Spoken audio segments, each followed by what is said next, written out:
V tieni veľkých výstavných inštitúcií a galérií vyrastá v nenápadnej drevenici v Kráľovej Lehote zaujímavá galéria ľudového výtvarného umenia. Pod názvom Dalova galéria na skale si začína hľadať svoje miesto v spektre ponuky insitného umenia v našom regióne. Pán Novotný, mohli by ste nám povedať, ako a prečo vznikla táto minigaléria drevených plastík?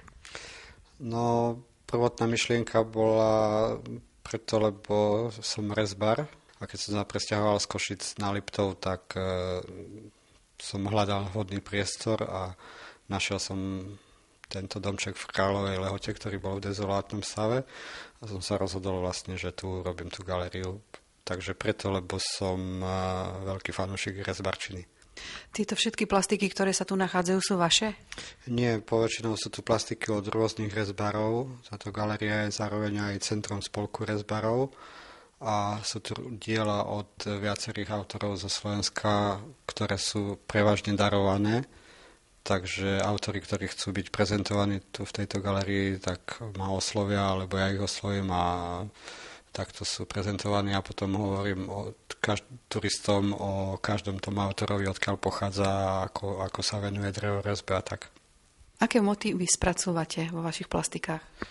No nie len ja, ale aj táto galéria celá je zameraná na ľudový motív, na ľudovú plastiku, čiže nejaké výjavy z prostredia ľudových tradícií, z práce na poliach a v záhradkách a tak. Ja teraz poslednú dobu robím najviac veľké nadrozmerné plastiky a takisto aj viacerí moji priatelia, ktorí tu majú vystavené tie menšie plastiky, tak robia aj tie veľké, aj 3-metrové, aj vyššie.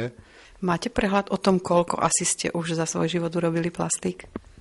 No, nemám, ale bolo ich veľmi veľa. Tých malých z počiatku, keď som začínal, tak to som si vôbec nepočítal. Teraz ich tu mám niekoľko takých, čo som si ešte uchoval. A zúčastňujete sa aj na nejakých prezentáciách alebo výstavách týchto plastík? Zúčastňujem sa aj na medzinárodných akciách, sympóziách, dokonca aj organizujeme sympózia. Som zároveň aj predseda spolku rezbarov. Takže z toho vyplývajú aj tie aktivity sympózií a rôznych stretnutí aj na medzinárodnej úrovni.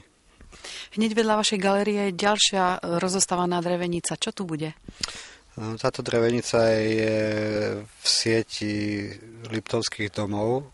Niekoľko obcí z Liptova sa dalo dokopy, napísalo projekt a aj táto drevenička je v tom zahrnutá.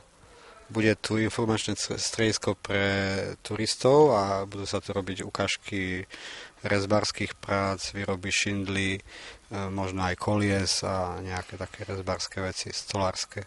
A kedy to bude reálne, to dohotovenie? No práve dnes by už mali byť tie najzákladnejšie veci dokončené a už každú chvíľu by sa tu mala doviesť technika. Ešte ma čaká dostrešiť, podobiať šindle na strechu, kým je pekné počasie a už by to malo fungovať vlastne každú chvíľu. Z Kráľovej Lehoty pre televíziu Liptov Viera Králiková.